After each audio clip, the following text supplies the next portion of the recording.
شانگلہ میں ایک عورت نے 4 بچوں کو جنم دیا تو باپ نے ان چاروں کے کان میں اذان دینے کے بعد ان کو جان سے کیوں مار ڈالا؟ ایسی حقیقت سن کر آپ تڑپ جائیں گے۔ آج پھر میں نے وہی خوفناک خواب دیکھا تھا جس نے مجھے سوتے ہوئے جھنجھوڑ کر اٹھا دیا تھا۔ ان چاروں بچوں کی چیخیں اور رونے کی آوازیں میرے کانوں میں ابھی تک گونج رہی تھیں۔ میں یکدم ہڑبڑا کر اٹھ بیٹھا تھا۔ میری سانسیں دھمکی کی مانند چل رہی تھیں۔ مجھے یوں محسوس ہو رہا تھا جیسے میں نہ جانے کتنی دور سے بھاگتا ہوا آ رہا ہوں۔ میں نے اپنے ہاتھوں کی طرف دیکھا۔ یہ کیا؟ میرے ہاتھوں پہ خون لگا ہوا تھا۔ میں یہ دیکھ کر ڈر گیا تھا۔ میں فوراً سے اپنے بستر سے اٹھا اور باتھ روم میں جا کر اپنے ہاتھ صابن سے رگڑ رگڑ کر دھونے لگا تھا، مگر یہاں پر تو مجھے ہر چیز سے سرخ رنگ ہی نظر آ رہا تھا۔ نلکے سے پانی کے بجائے سرخ خون بہہ رہا تھا، جسے دیکھ کر میں بری طرح سے چیخ پڑا۔ میں کبھی اپنے ہاتھوں کو دیکھ رہا تھا تو کبھی نلکے سے نکلتے ہوئے سرخ رنگ کے پانی کو۔ تبھی میرے کندھے پر کسی نے ہاتھ رکھا۔ میں خوف سے اچھل پڑا۔ پیچھے میری بیوی حیران اور پریشان کھڑی تھی۔ کیا بات ہے؟ آپ اس قدر شور کیوں مچا رہے ہیں؟ آپ کی طبیعت تو ٹھیک ہے نا؟ اس کے چہرے پر میرے لیے فکر مندی تھی۔ اس کی بات سن کر میں نے اپنے ہاتھوں کی طرف دیکھا جہاں پر خون کا نام و نشان تک نہیں تھا۔ ابھی تو میرے ہاتھوں پہ خون لگا ہوا تھا اور میرے ہاتھ یکدم صاف کیسے ہو گئے؟ میں اپنے ہاتھوں کو الٹ پلٹ کر دیکھ رہا تھا اور میرے منہ سے نکلنے والے بے ربط جملوں کو سن کر میری بیوی نے گہرا سانس لیا۔ پچھلے 2 دن سے میں ایسی ہی نیند میں ہڑبڑا کر اٹھ بیٹھتا تھا۔ مجھے ایسا لگتا تھا جیسے میرے ہاتھوں پر کسی نے خون مل دیا ہو۔ یہ تب سے ہو رہا تھا جب سے میں نے وہ گناہ کیا تھا، جب ان معصوموں پر ظلم کے پہاڑ توڑ دیے تھے۔ ان کا معصوم چہرہ میری آنکھوں کے سامنے سے ہٹتا ہی نہیں تھا۔ شادی کے کتنے سالوں کے بعد اللہ پاک نے میری بیوی کو ماں بننے کی خوشی دی تھی۔ وہ بہت خوش تھی، مگر اس کی خوشی عارضی ثابت ہوئی۔ جلد ہی اس کی خوشی غم میں بدل گئی۔ اس کے غم کا اندازہ کوئی نہیں لگا سکتا تھا۔ میں پھر سے بے خیالی میں چلتا ہوا دوبارہ سے اپنے بستر پر آ کر لیٹ گیا تھا۔ دوبارہ سے اپنے خواب کے بارے میں سوچنے لگا تھا۔ کافی دنوں سے میں سو نہیں سکا تھا۔ میرے تو سوچنے سمجھنے کی صلاحیت بری طرح سے متاثر ہو چکی تھی۔ دماغ پر ہر وقت عجیب سا خوف مسلط رہتا تھا۔ مجھے ایسے لگنے لگا تھا جیسے میں پاگل ہو رہا ہوں۔ میری بیوی، میرے گھر والے صورتحال سے بہت پریشان تھے۔ میری بیوی تو کو اپنا ہوش نہیں تھا۔ ایک تو اسے بچوں کے بچھڑنے کا دکھ تھا، تو دوسری طرف میری ذہنی حالت بھی اسے تشویش میں مبتلا کر رہی تھی۔ وہ سمجھ رہی تھی کہ بچوں کی جدائی نے مجھ پر برا اثر ڈالا ہے۔ دیکھنے والوں کے لیے یہ ایک معمولی بات نہیں تھی۔ اتنی بڑی خوشی کی خبر ملنے کے ساتھ ہی مجھ سے وہ چھن گئی تھی، اور میرے بچوں کو یوں بے دردی سے قتل کر دیا گیا۔ آخر وہ کون سا درندہ صفت انسان تھا جس نے ایسا کیا تھا؟ میری بیوی اٹھتے بیٹھتے اسے بد دعائیں دیتی رہتی تھی۔ اس کی بد دعائیں سن کر میں گمسم ہو جاتا۔ میرے پورے وجود میں خوف سرایت کر جاتا تھا۔ اگر وہ یہ جان جاتی کہ ان بد دعاؤں کا رخ واپس اس کی طرف آ رہا ہے تو کیا وہ اسی طرح سے بد دعائیں دیتی رہتی؟ اگر اسے پتہ چلتا کہ یہ ظلم کرنے والا کوئی اور نہیں بلکہ اس کا قریبی تھا، تب اس کی کیا صورتحال ہوتی؟ مگر گناہ کرنے کے بعد بھی مجھے احساس ندامت نہیں تھا۔ مجھے بس یہ خوف تھا کہ میرا یہ گناہ کس پر عیاں نہ ہو جائے۔ اسی خوف کی وجہ سے ہی میں ہر وقت پریشان رہتا تھا، اور دیکھنے والے سمجھتے کہ شاید اتنے بڑے غم نے مجھے نیم پاگل کر دیا ہے۔ اس دن جب میں صحن میں بیٹھا اپنی خالی خالی آنکھوں سے آسمان کی طرف دیکھ رہا تھا، تبھی دروازے پر دستک ہوئی۔ جب دروازہ کھلا تو سامنے ہی پولیس والے کھڑے تھے۔ وہ پچھلے 2 دنوں سے تفتیش کرنے کے لیے اور ضروری معلومات حاصل کرنے کے لیے ہمارے گھر میں آ جا رہے تھے۔ میں ان کی کسی بھی بات کا جواب نہیں دے پایا تھا۔ آج پھر جب وہ ہمارے گھر میں آئے، آج وہ مجھے لے کر بیٹھک میں بیٹھ گئے، مجھ سے سوال جواب شروع کرنے لگے۔ آپ کی کسی کے ساتھ کوئی دشمنی ہے؟ میں نے نفی میں سر ہلایا۔ کوئی ایسا شخص جس پہ آپ کو شک ہو کہ وہ یہ کام کر سکتا ہے؟ میں نے دوبارہ سے نفی میں سر ہلایا، اور میں حیران ہو رہا تھا کہ آج وہ مسلسل مجھ سے تفتیش کیے جا رہے تھے۔ جب تمہارے گھر والوں کو بچوں کی گمشدگی کے بارے میں پتہ چلا تھا تب تم کہاں پہ تھے؟ یہ بات تو میں اسے پہلے بھی بتا چکا تھا کہ میں اپنے کمرے میں سو رہا تھا۔ انہوں نے مجھ سے دوبارہ یہی بات پوچھی تو میں نے یہی جواب دیا۔ اس کے بعد انہوں نے مجھے کمرے سے باہر نکال دیا۔ مگر ساتھ اس بات کی تنبیہ کی کہ میں اس وقت گھر سے باہر نہیں جا سکتا، اور میں اس بات پر حیران ہو رہا تھا کہ میرے باہر جانے پہ پابندی کیوں۔ اب پولیس والوں نے میری بیوی سے تفتیش شروع کر دی تھی اور واپسی پر وہ مجھے اپنے ساتھ لے کر گئے تھے۔ تھانے جانے کے بعد انہوں نے مجھ سے پھر سے تفتیش کا سلسلہ شروع کر دیا۔ وہ ایک ہی سوال گھما پھرا کر مجھ سے پوچھ رہے تھے، اور میری حالت حیرت اور خوف سے بری ہو رہی تھی کہ ان لوگوں کو مجھ پہ کوئی شک تو نہیں ہو گیا تھا۔ پھر ایک ڈاکٹر نے سرنج کی مدد سے میرے ہاتھ سے خون نکالا تھا اور میرے فنگر پرنٹس بھی لے لیے تھے۔ میں حیران پریشان ہو رہا تھا کہ کیا ہو رہا ہے۔ تبھی ان لوگوں نے مجھے لاک اپ میں بند کر دیا اور کہنے لگے جب تک تمہاری ٹیسٹ رپورٹ نہیں آ جاتی تب تک تم یہاں سے کہیں نہیں جا سکتے۔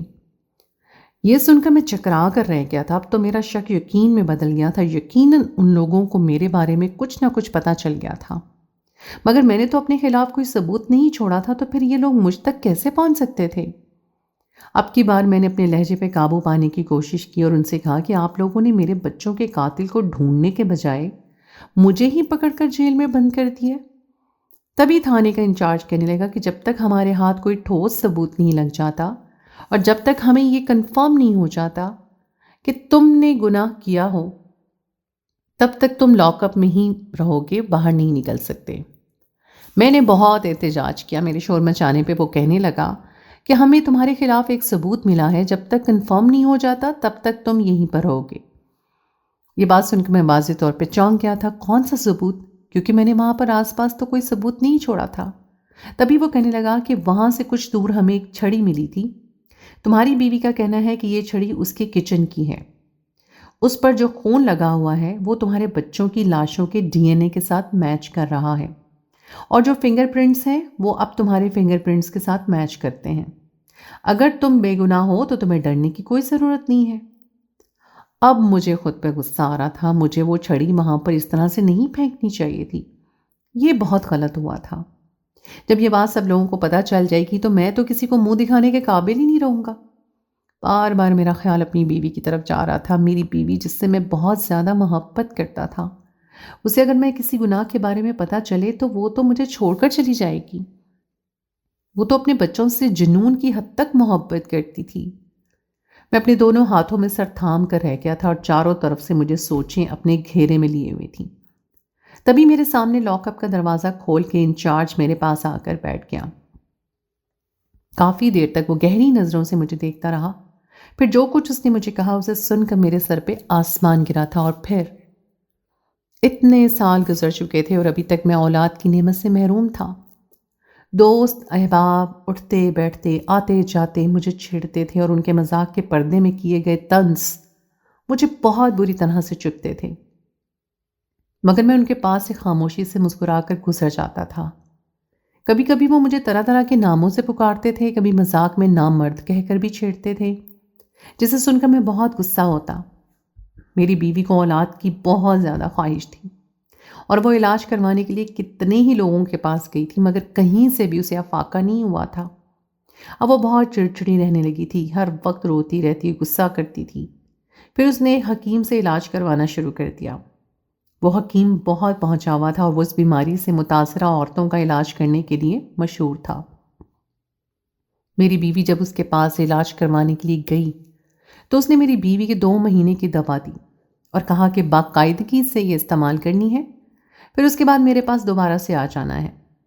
اس نے میری بیوی کو بہت امید دلائی تھی اور میری بیوی بہت پر امید تھی۔ اسے خوش دیکھ کر میں بھی مطمئن ہو گیا تھا اور 2 مہینے تک اس حکیم کے بتائے ہوئے نسخے کے مطابق اس نے دواؤں کا استعمال کیا تھا، اور پھر 1 مہینے کے بعد ہی اللہ پاک نے اس پہ کرم کر دیا اور اب تو خوشی سے اس کے پاؤں زمین پر نہیں ٹک رہے تھے۔ میں بھی بہت خوش تھا۔ تبھی جب میں باہر دوستوں میں اپنے چچا زاد بھائیوں میں جا کر بیٹھتا تو وہ بہت عجیب سے انداز میں کہتے کہ اتنے سال سے تمہاری اولاد نہیں ہوئی اور اب حکیم کے پاس جانے سے کیسے اولاد ہو گئی ہے؟ وہ حکیم تو بہت ہی بدنام ہے، اس کے بارے میں تو طرح طرح کی باتیں مشہور ہیں۔ یہ باتیں سن کر میں گھبرا جاتا اور گھر آ کر بیوی سے باتوں باتوں میں پوچھنے کی کوشش کرتا تو وہ جھنجھلا کر رہ جاتی۔ بالآخر میری بیوی نے میرے ذہن سے تمام شکوک و شبہات نکال دیے تھے۔ اب مجھے یقین ہو گیا تھا کہ وہ سچ کہہ رہی ہیں، کیونکہ وہ میرے ساتھ بہت مخلص تھیں اور میرے علاوہ کسی اور کے بارے میں سوچ بھی نہیں سکتی تھیں۔ اب میں بھی ہنسی خوشی رہنے لگا تھا، مگر شاید لوگوں سے میری خوشی برداشت نہیں ہوئی تھی۔ وہ مجھے کچوکے لگانے سے باز نہیں آتے تھے۔ اب وہ جو بات بھی مجھے کہتے، میں ایک کان سے سن کر دوسرے کان سے نکال دیا کرتا تھا۔ میں نے خود ذاتی طور پر اس حکیم کے بارے میں پتہ کیا تو مجھے معلوم ہوا تھا کہ یہ تمام باتیں اس کے بارے میں پروپیگنڈا ہیں۔ یہ اسے بے عزت کرنے کی ایک سازش کی جا رہی ہے۔ اس میں اس حکیم کا کوئی قصور نہیں ہے۔ اور پھر ہم دن انگلیوں پر گنتے رہے اور بالآخر وہ دن بھی آ گیا جب میری بیوی کے قدموں تلے جنت آ گئی۔ اللہ پاک نے ہمیں ایک چار بیٹوں کی نعمت سے نوازا تھا۔ میں تو خوشی سے پاگل ہوا جا رہا تھا۔ میں اس قدر خوش تھا کہ میں نے اپنی پوری زندگی میں شاید ہی اس سے پہلے اتنا سکون محسوس کیا تھا۔ پھر ان کو میں گھر میں لے کر آیا تو گھر میں مہمانوں کا جیسے تانتا بن گیا تھا۔ مہمانوں کے لیے جب مٹھائی لینے جا رہا تھا تبھی راستے میں مجھے میرے ساتھ دوست ملے تھے۔ انہوں نے عجیب سے انداز میں مجھے مبارکباد دی۔ کہنے لگے، تمہارا تو بڑا جگرا ہے جو تم آنکھوں دیکھی مکھی کو نگل رہے ہو۔ یہ سن کر میں نے چونک کر انہیں دیکھا۔ کیا مطلب؟ کیا کہنا چاہ رہے ہو تم؟ انہوں نے ایک دوسرے کی طرف دیکھا اور کہنے لگے، چلو چھوڑو، جب تمہیں اس بات سے کوئی فرق نہیں پڑتا تو ہمیں کیا ضرورت ہے تمہیں کچھ بھی سمجھانے کی؟ مگر اب تو میں بری طرح سے چونک گیا۔ نہیں یار، بتاؤ مجھے کیا بات ہے، کیا کہنا چاہ رہے ہو تم لوگ؟ پورے گاؤں میں تمہاری بیوی مشہور ہو چکی ہے۔ سب لوگوں کا کہنا ہے کہ تمہاری بیوی کا اس حکیم کے ساتھ چکر چل رہا تھا۔ جب ہی یہ اس کے پاس علاج کروانے کے لیے جاتی تھی تو وہ اس کو لے کر دوسرے کمرے میں بند ہو جاتا تھا۔ گاؤں کی عورتوں نے اپنی آنکھوں سے یہ سب دیکھا ہے، اور تمہاری بیوی بچے کی چاہ میں اتنی اندھی ہو گئی تھی کہ اسے غلط اور صحیح کے درمیان فرق محسوس ہی نہیں ہوا، اور تم یہ سمجھ رہے ہو کہ یہ تمہارے بچے ہیں، بلکہ ایسا نہیں ہے، یہ اسی حکیم کے بچے ہیں۔ تمہاری بیوی تم سے جھوٹ بول رہی ہے۔ اگر تم ابھی بھی ان کو اپنا لو گے تو تم سے زیادہ منافق اور بے غیرت انسان کوئی نہیں ہوگا۔ یہ سن کر میرے پاؤں کے نیچے سے زمین نکل گئی۔ میں اپنی بیوی سے بہت محبت کرتا تھا۔ اس کے بارے میں اس طرح کی بات سن کر مجھے یوں محسوس ہو رہا تھا جیسے کسی نے مجھے جلتے ہوئے لاوے میں پھینک دیا۔ میں اندر جیسے آگ جلنے لگی اور میں نے بے تحاشا غصے میں کہا۔ تبھی لوہا گرم دیکھ کر وہ مزید کہنے لگے کہ ہم نے تو تمہاری غیر موجودگی میں اس حکیم کو تمہارے گھر میں آتے جاتے دیکھا ہے۔ وہ اس بات پر قسمیں کھانے لگے۔ تب مجھے ان کی بات پر یقین کرنا پڑا۔ میں نے مٹھائی لینے جا رہا تھا مگر اپنا ارادہ ملتوی کر دیا اور تھکے تھکے قدموں سے گھر میں داخل ہو گیا۔ میری بیوی نے میرے چہرے کے تاثرات دیکھے تو چونک گئی اور کہنے لگی، مٹھائی کہاں ہے؟ میں نے اسے کہا کہ مٹھائی بعد میں لے آؤں گا، ابھی میری طبیعت خراب ہو گئی ہے۔ یہ سن کر وہ گھبرا گئی، کہنے لگی، کیا ہوا ہے؟ میں نے اسے یہ کہہ کر ٹال دیا کہ اچانک سے طبیعت میری خراب ہو گئی ہے، شاید میں تھک گیا ہوں، میں کچھ دیر آرام کرنا چاہتا ہوں۔ آدھی رات تک گھر میں مہمان آتے جاتے رہے تھے۔ دوسرے دن بھی ایسے ہی ہوا تھا۔ رات گئے تک مہمان اپنے گھر رخصت ہو گئے تھے۔ اماں میری بیوی کے کمرے میں ہی چارپائی ڈال کر سوئی تھی اور میں دوسرے کمرے میں سوتا تھا۔ گھر میں ہم تینوں کے علاوہ اور کوئی بھی نہیں تھا۔ رات کو بار بار مجھے وہی باتیں یاد آ رہی تھیں۔ میرے دماغ میں جیسے آگ کا الاؤ جلنے لگا۔ میں نے کچن سے ایک چھڑی اٹھائی، اسے اپنے لباس میں چھپایا اور جب اپنی بیوی کے کمرے میں گیا تو اماں اور میری بیوی دونوں ہی بے خبر سو رہی تھیں۔ ایک نظر میں نے ان ننھے منھے فرشتوں کو دیکھا۔ وہ چہرے سے بہت معصوم لگ رہے تھے۔ کل تک تو میں بھی بہت خوش تھا، اور اب جب مجھے پتہ چلا کہ میری بیوی نے مجھے دھوکہ دیا تھا، یہ بچے میرے نہیں تھے، یہ تو اس حکیم کے تھے، میرے گھر میں اس حکیم کی اولاد کیسے پل سکتی تھی؟ میں نے چپکے سے ان چاروں کو اٹھایا اور اپنے گھر کی پچھلی طرف بنے ہوئے جنگل کی طرف روانہ ہو گیا۔ ان چاروں کو میں نے اس چھڑی سے ذبح کر دیا، ان چاروں کی لاشوں کو وہیں پر پھینک دیا، اور پھر چھری بھی میں نے کچھ فاصلے پر اچھال کر پھینک دی تھی۔ گھر آنے کے بعد میں نے ہاتھ دھوئے اور جیسے ہی اپنے بستر پر لیٹا تو ساتھ والے کمرے میں چیخ و پکار مچ گئی۔ میں جانتا تھا کہ وہ دونوں کیوں چلا رہی تھیں، مگر میں سوتا بن گیا۔ تبھی اماں نے جب مجھے جھنجھوڑ کر اٹھایا تو میں نے کہا، کیا بات ہے، آدھی رات کو کیا ہو گیا؟ اماں کہنے لگی کہ تم کہاں تھے؟ گھر میں کوئی آیا بھی نہیں، بچے کہاں غائب ہو گئے؟ یہ سن کر میں بھی اماں کے ساتھ ان کے کمرے میں آ گیا۔ میں تو اچھے سے جانتا تھا کہ بچے کہاں ہیں، اور میری بیوی کا رو رو کر برا حال تھا۔ صبح جنگل میں کسی نے ان لاشوں کو دیکھ لیا تھا۔ یہ خبر سارے گاؤں میں پھیل گئی تھی۔ پولیس تک بھی یہ بات پہنچ گئی تھی اور کسی کو کچھ پتہ نہیں چل رہا تھا کہ وہ قتل کس نے کیا ہے۔